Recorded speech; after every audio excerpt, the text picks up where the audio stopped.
Hello छोटे भाई छोटी बहन, कैसे हो आप सभी लोग। वेलकम है हमारे यूट्यूब चैनल में। और आज हम लोग क्लास 10th की मोस्ट इम्पोर्टेंट क्वेश्चंस को देखने वाले हैं जो आप लोग को बोर्ड एग्जाम्स में पूछ सकता है। तो चलिए शुरू करते हैं। हमारे पहले क्वेश्चन में ये टोटल 4 पार्ट में होगा 100 क्वेश्चंस, जो कि पार्ट 1 में 25, अगले पार्ट में 25 और ऐसे करते करते 4 पार्ट में टोटल 100 क्वेश्चंस कराए जाएंगे अगले 4 दिनों में। तो तब तक के लिए बने रहिए हमारे साथ और आगे भी बने रहिए, क्योंकि इम्पोर्टेंट क्वेश्चंस हम कराने वाले हैं जो बोर्ड एग्जाम में पूछता है। ठीक है, 100 में से कम आपको कुछ नहीं तो 20 प्लस क्वेश्चंस मिल जाएंगे। ठीक है, चलिए तो अगले बढ़ते हैं। तो हमारा पहला क्वेश्चन कह रहा है प्रकाश के परावर्तन के कितने नियम हैं। तो आप लोगों को याद रखना है प्रकाश के परावर्तन के कुल 2 नियम हैं। ठीक है, और प्रकाश के अपवर्तन के भी 2 नियम हैं, आपको याद रखना है। अगला क्वेश्चन है, क्वेश्चन नंबर 2 हमारा कह रहा है समतल दर्पण के द्वारा बना प्रतिबिंब होता है। तो आपको समतल दर्पण के द्वारा बना प्रतिबिंब जो है वो काल्पनिक होता है। ऑप्शन नंबर बी यहाँ पे हमारा करेक्ट हो जाएगा। ठीक है, अगले क्वेश्चन की तरफ हम बढ़ते हैं। अगला क्वेश्चन, क्वेश्चन नंबर 3 कह रहा है दाढ़ी बनाने के लिए किस दर्पण का उपयोग किया जाता है। तो यहाँ पे इसका आंसर होगा अवतल दर्पण का। अवतल दर्पण का किस लिए, क्योंकि अवतल दर्पण में जो है वो छोटी चीजें एक स्थिर जगह पे रखने पे अवतल दर्पण में जो प्रतिबिंब बनता है वो बड़ा बनता है। ठीक है, आप लोगों को याद रखना है ये चीज। इसलिए अवतल दर्पण में का उपयोग दाढ़ी बनाने में किया जाता है। अगला क्वेश्चन है, क्वेश्चन नंबर 4, गोलीय दर्पण की फोकसांतर एफ और वक्रता त्रिज्या आर के बीच संबंध। तो ये न्यूमेरिकल में भी क्वेश्चन पूछता है, तो इसका आंसर हो जाएगा option number A, F equal to R by 2। और यहीं पे अगर जो आपको आर पूछे तो यानी रेडियस पूछे तो आर बराबर टू एफ होता है। ठीक है, आपको याद रखना है। अगले क्वेश्चन की तरफ हम बढ़ते हैं। अगला क्वेश्चन, निर्वात में प्रकाश की चाल होती है। तो आपको याद रखना है 3 गुने 10 के पावर 8 मीटर प्रति सेकंड होती है। आप लोगों को ये 100% याद रखना है, ये पूछता है पूछेगा। ऑप्शन नंबर ए हमारा करेक्ट हो जाएगा। ए करेक्ट हो जाएगा, यहाँ पे 5वां क्वेश्चन का ऑप्शन नंबर ए करेक्ट होगा। यहाँ पे अगला क्वेश्चन है प्रवर्तन के नियम से निर्धारित होता है। तो प्रवर्तन के नियम से निर्धारित होता है, ये हम सब जानते हैं, आपतन कोण बराबर परावर्तन कोण होता है। ये सभी को मालूम होता है, ये सबसे आसान फॉर्मूला है। ठीक है, कोण आई इक्वल टू कोण आर होता है। ठीक है, अगला क्वेश्चन है, क्वेश्चन नंबर 7, काल्पनिक प्रतिबिंब हमेशा होता है। तो इसका आंसर हो जाएगा सीधा। काल्पनिक प्रतिबिंब को आप जहां पर भी रखें तो वो हमेशा सीधा होता है, चाहे आप यहाँ पे। ठीक है, क्योंकि वो तो काल्पनिक होता है इसलिए। ठीक है, लेंस में मुख्य फोकस की संख्या कितनी होती है। तो लेंस में मुख्य फोकस की संख्या 2 होती है। ठीक है,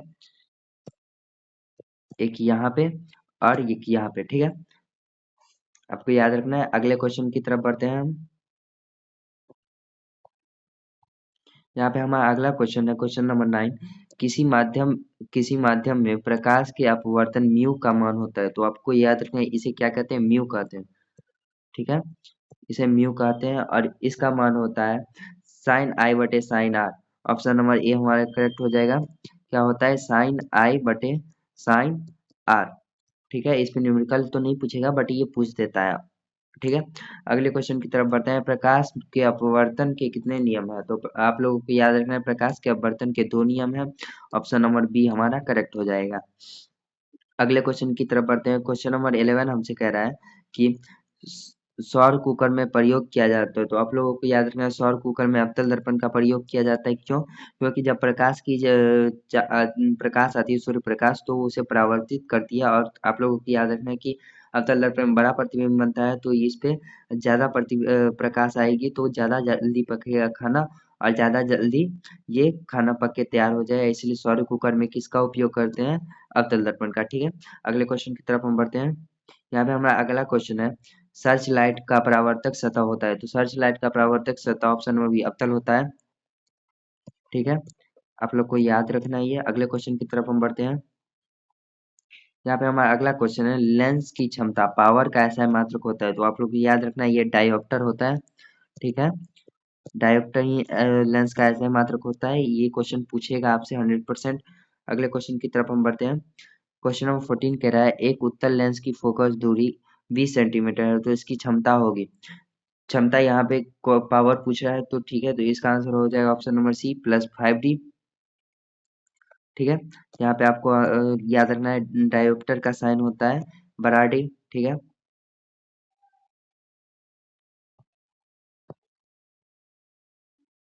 अगले क्वेश्चन की तरफ बढ़ते हैं। क्वेश्चन नंबर 15 हमारा कह रहा है किसी दर्पण का दृष्टि क्षेत्र सबसे बड़ा होता है। किस दर्पण का दृष्टि क्षेत्र सबसे बड़ा होता है? तो ये आपको याद रखना है कि उत्तल दर्पण का दृष्टि क्षेत्र सबसे बड़ा होता है, क्योंकि और इसलिए इसी इसको गाड़ियों के मिरर पे भी लगाया जाता है, क्योंकि पीछे वाली वस्तु ज्यादा कवर ये कर ले ज्यादा क्षेत्र, इसीलिए ये गाड़ी के पीछे गाड़ी में भी लगा रहता है। ठीक है।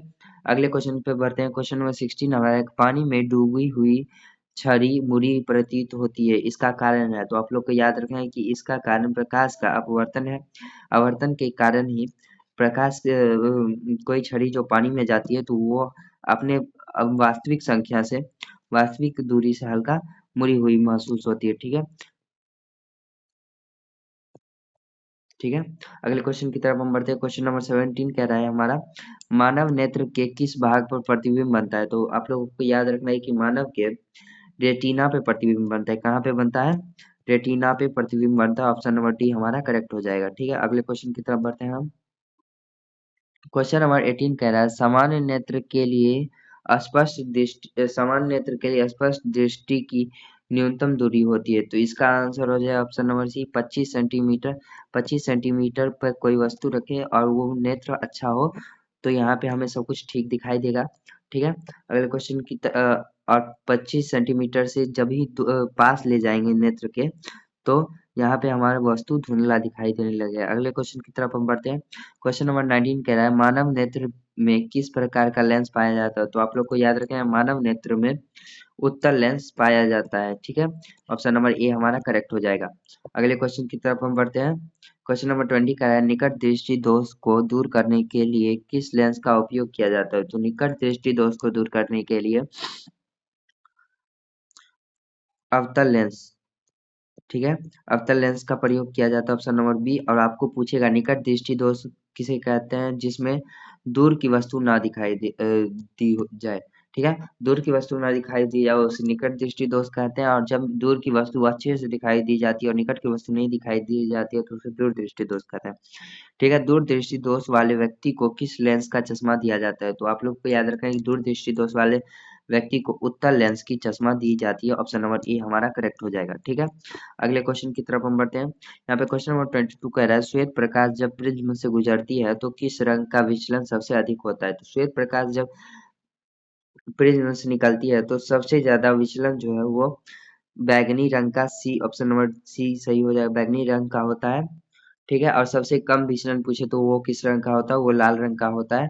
और इसीलिए खतरा की रंग किसे कहा गया? वो लाल रंग को कहा गया। इसे खतरा खतरा रंग भी कहा जाता ताकि दूर से ही इसे कोई देख सके, और रेलगाड़ी के सिग्नल पर भी रेड लाइट को लगाया जाता है। ठीक है। अगले क्वेश्चन की तरफ बढ़ते हैं। आकाश का रंग नीला क्यों दिखाई देता है? तो आकाश का रंग आपको याद रहना चाहिए कि प्रकाश के प्रकीर्णन के कारण आकाश का रंग नीला दिखाई देता है। ऑप्शन नंबर सी हमारा सही हो जाएगा। ठीक है। अगले क्वेश्चन की तरफ बढ़ते हैं। क्वेश्चन नंबर 24 कह रहा है सूर्योदय और सूर्यास्त के समय सूर्य लाल दिखता है, क्यों? तो आप लोगों को याद रखना है कि सूर्योदय और सूर्यास्त के समय रंग नीले रंग का अधिक प्रकीर्णन होता है, इसलिए लाल दिखता है। और आप लोग को याद रखना है कि नीला रंग भी हमें आकाश का क्यों दिखता है? तो प्रकाश के प्रकीर्णन के कारण दिखता है। हमारा लास्ट क्वेश्चन है आज के लिए टिंडल प्रभाव किसे दर्शाता है? तो आप लोग को याद रखना है कि टिंडल प्रभाव जो है प्रकीर्णन को दर्शाता है। ठीक है। आशा है कि आप लोग को ये वीडियो पसंद आई होगी। अगले 3 और पार्ट बचे हुए हैं तो तब तक के लिए बने रहिए हमारे साथ, और इसका ऑप्शन नंबर डी करेक्ट हो जाएगा। और हमारे चैनल आदित्य एग्जामिनर्स को सब्सक्राइब कर लीजिए ताकि आपको ऐसी ही वीडियो बार बार मिलती रहे। धन्यवाद। Thank you.